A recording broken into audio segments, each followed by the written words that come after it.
আমাদের টপারও যারা আছে তাদের মধ্যেই কাউকে না কাউকে তো ওপেন করতে হবে। আমাদের হাতে তো এর বাইরে থেকে কোনো কিছু করার সুযোগ নেই। পারফরমেন্সের উন্নয়ন ছাড়া ব্যতি রেখে আমাদের জন্য আর অন্য কোনো কৌশল নেই। তাকে লিটন কুমার দাস হিসাবে ওয়ার্ল্ড ক্রিকেটে পরিচিত করেছে, ঠিক সেই নামের সঙ্গে এখনও সেই পর্যায়ে আসতে পারেনি। দলের অবস্থা কেমন দেখলেন? দলের কিছু ইনজুরি কনসার্ন আছে, সেই সম্পর্কে যদি একটু শেষ কিছু বলতেন আপডেট। লাইক শরীফুলের সঙ্গে তো কথা বললেন দেখলাম, শরীফুলের কী অবস্থা সেটা তো এখন সবচেয়ে বড় কনসার্ন মনে হয় যে শ্রীলঙ্কা ম্যাচে সে খেলতে পারবে কি। ইনজুরি একটা বড় কনসার্ন হয়েছে যুক্তরাষ্ট্রে আসার আগের থেকেই, এবং যুক্তরাষ্ট্রে আসার পরে শরীফুলের ইনজুরিটা নিয়ে আমরা অনেক বেশি চিন্তিত, কারণ তার 6টা স্টিচ পড়েছে আপনারা জানেন, এবং সেটার রিকভারি অ্যাসেস করার জন্য আরও আমাদের কয়েকদিন সময় দরকার।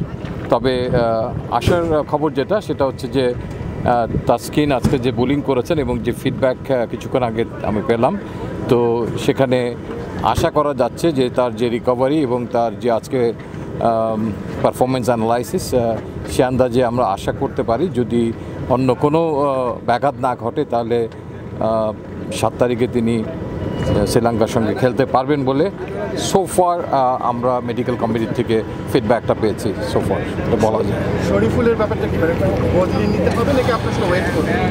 আমার মনে হয় যে আরও কয়েকদিন আমরা পর্যবেক্ষণ করব, যে কারণ বদলি হিসেবে যিনি সংযুক্ত হতে পারেন, আমরা একজন পেস বোলার ক্যারি করছি আমাদের সঙ্গে, হাসানকে, তো সেটা আমাদের হাতেই আছে, কিন্তু আমরা শরীফুলকে পেতে আগ্রহী এবং তার অনেক কিছুই নির্ভর করছে যে এই টুর্নামেন্টে আমরা কতদূর যেতে পারবো, সেটাও একটা হিসাবের ব্যাপার, এবং প্রথম খেলাটা সেখানে একটা বড় ভূমিকা রাখতে পারে তার ফলাফল।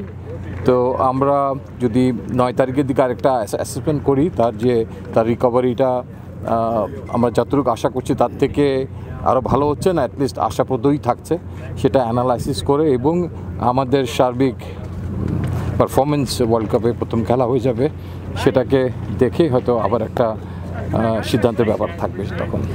ভাই, ব্যাটিংটা একটা কনসার্ন হয়ে গেছে, তো সেই ক্ষেত্রে আসলে মানে সম্ভাব্য একাদশে যে রূপরেখাটা আপনাদের সামনে ভাসছে বা টিম ম্যানেজমেন্টের কাছে আপনাদের সিলেকশন প্যানেল থেকে কোনো রকম ইনপুট দেওয়া হয়েছে কিনা, যদি সেরকম কিছু বলার থাকে তাহলে যদি একটু বলতেন আর কি, যে কেমন হতে পারে, বা যেহেতু ফর্মহীনতায় ভুগছে টপ অর্ডার। আমাদের টপারও যারা আছে তাদের মধ্যেই কাউকে না কাউকে তো ওপেন করতে হবে। আমাদের হাতে তো এর বাইরে থেকে কোনো কিছু করার সুযোগ নেই।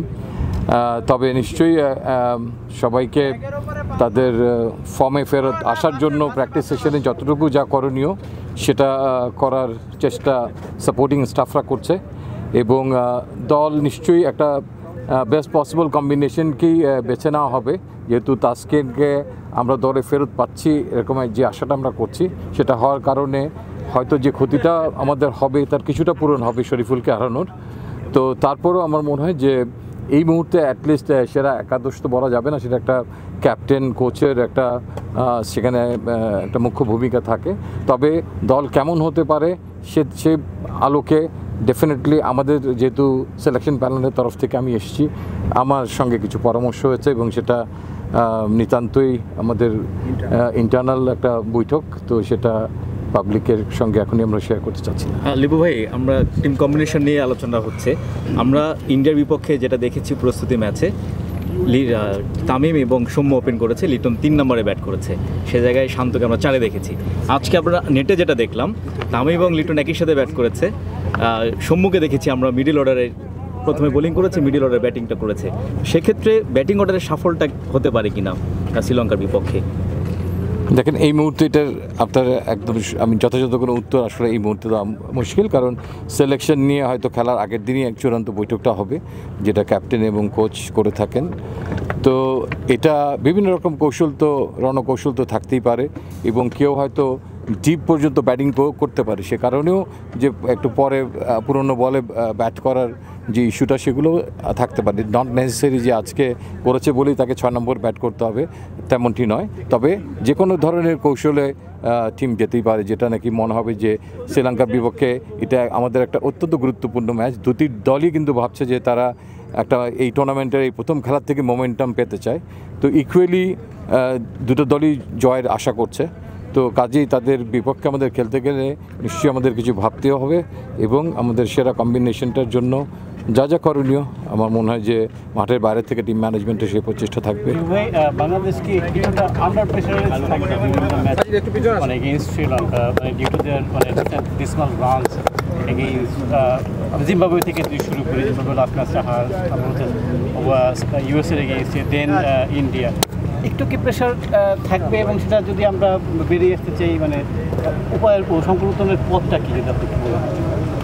দেখেন ওইটা একটা সম্পূর্ণ নতুন খেলা হবে, প্রতিটা ম্যাচই আমি মনে করি যে একটা বড় চ্যালেঞ্জ। যখন আপনি শ্রীলঙ্কার থেকেও খর্বকায় কোনো দলের সঙ্গে আকাঙ্ক্ষিত ফলাফলে পৌঁছাতে পারবেন না, তাহলে সেটা একটা বাড়তি চ্যালেঞ্জ, বাড়তি কিছু প্রেশার তো থাকে। প্রতিটা ম্যাচেই আমার মনে হয় যে প্রেশার থাকে এবং প্রেশার রিলিজ করার জন্য পারফরমেন্সের দরকার আছে।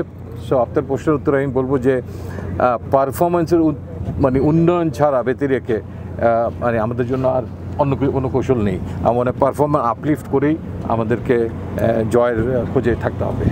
এটা কি আমাদের টিমের জন্য একটু মোরালটা হাই থাকবে? কারণ আমরা তাদের খুব বাজে স্টার্টটা দেখছি, ওদের প্রেশারটা আরও বেশি বাংলাদেশ দলের থেকে। শ্রীলঙ্কার সাম্প্রতিক পারফরমেন্স যদি আপনি বলেন, ওয়ার্ম আপ ম্যাচে নেদারল্যান্ডের সঙ্গে হেরে যাওয়া কিংবা নিউ ইয়র্কের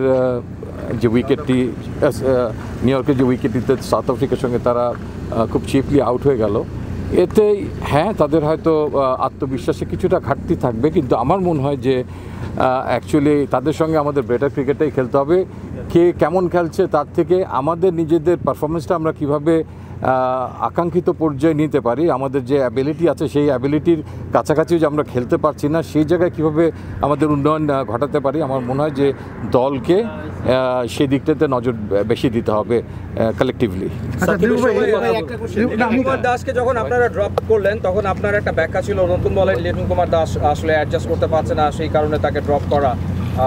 তো সেই জায়গাটাতে পরবর্তী সময় এখন লিটন কুমার দাসকে এখন কীরকম দেখছেন ইন্ডিয়ার বিপক্ষে খেললো বা তার আগে?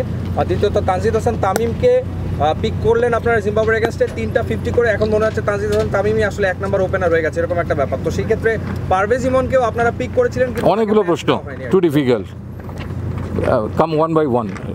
ওকে, সো লিটন কুমার দাসকে এখন কীরকম দেখছেন?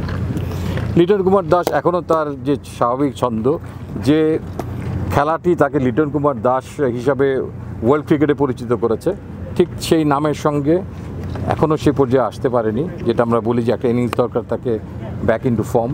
তো সেই জায়গাতে আমি মনে করি এখনও আসতে পারেনি। কোনো না কোনো ম্যাচে ডেফিনেটলি সেটা খেলার মাধ্যমেই তিনি হয়তো ফেরত আসবেন। আর আপনার একটা প্রশ্ন ছিল যে শ্রীলঙ্কার সঙ্গে আমাদের দেশে যে ঘরে যেটা ম্যাচ খেলেছে এবং সেখানে তিনি দলে ছিলেন না, সেটা আসলে লাস্ট ম্যাচটার জন্য দল একটা পিক করার আমাদের দায়িত্ব ছিল এবং সেটা সিরিজ ডিসাইডিং ম্যাচ ছিল, সেটা একটা বিচ্ছিন্ন ম্যাচের জন্য সেই মুহূর্তে আমরা তাকে দলে রাখিনি। বাট এটা তো একটা ডিফারেন্ট বল গেম, এখানে তো পুরো একটা দল নিয়ে আমরা খেলতে এসেছি। তো আমরা চাই যে তার কিপিংয়ের পাশাপাশি ব্যাটিংটাও তিনি তার স্বরূপে আসুন। লিপু ভাই, বাংলাদেশ টিম এই মুহূর্তে যে ছন্দে রয়েছে সেই দিক থেকে আপনার কোনটায় দুর্বলতা বেশি, একটা মেন্টাল ডাউন না স্কিল ওয়াইজ তারা পিছিয়ে আছে? Pass on to coach and captain. এই মুহূর্তে আমি এমন কোনো কথা বলতে চাই না যেটা ডিমোরালাইজ করে দলকে। আমাদের চেষ্টা থাকবে এখন দলের স্ট্রং সাইডটা কিংবা দলকে কীভাবে আরও চাঙ্গা করা যায়, মোটিভেট করা যায়। আমার মনে হয় যে সেদিকটার দিকে আমাদের ফোকাস করা উচিত, কারণ সামনে আমাদের খেলা আছে এবং খেলার উন্নয়নের মাধ্যমেই আমরা আমাদের হারানো কিছুটা গ্লানি হয়তো আমরা রিকভার করার চেষ্টা করব এবং এই টুর্নামেন্টে আমরা যাতে ভালোভাবে লড়াইয়ে মাঝে টিকে থাকতে পারি সেই চেষ্টাটা আমাদের করতে হবে। এবং আপনারা এত লোক এসছেন, এত গণমাধ্যমে এত সবাই এসছেন, তো সো দ্যাট তাদের দিকে তাকিয়ে হলেও তো দল should try the best. Of course আমাদের দেশের আপামর জনতা যারা আছেন সবাই ক্রিকেট ভালোবাসেন, ক্রিকেট প্রেমী দর্শক, সবার জন্য, দেশের জন্য আই থিঙ্ক তারা তাদের সেরাটা দিয়ে বিশ্বকাপটা শুরু করার চেষ্টা করবে, সেভাবেই অনুপ্রাণিত করার চেষ্টাটাই আমরা করে যাব। মানে এই যে একটা ভেন্যুতে আপনার মানে 4 দিনের মধ্যে 3টা খেলা, এটা কি একটু মানে যদি এটা আপনাদের পার্ট না, বাট এটা কি মনে হয় যে একটু মৌলিকভাবে ক্রিকেটীয় চর্চা বা আন্তর্জাতিক পরিমণ্ডলে খেলার ডিসপ্লেতে একটু ব্যাকফায়ার করতে পারে? এটা এই মুহূর্তে আমি উত্তরটা আপনাকে দিতে পারবো না। আই থিঙ্ক আমার কিছু প্রোটোকলে বাধা আছে, অন্য কোনো সময়। থ্যাংক ইউ ভাইয়া।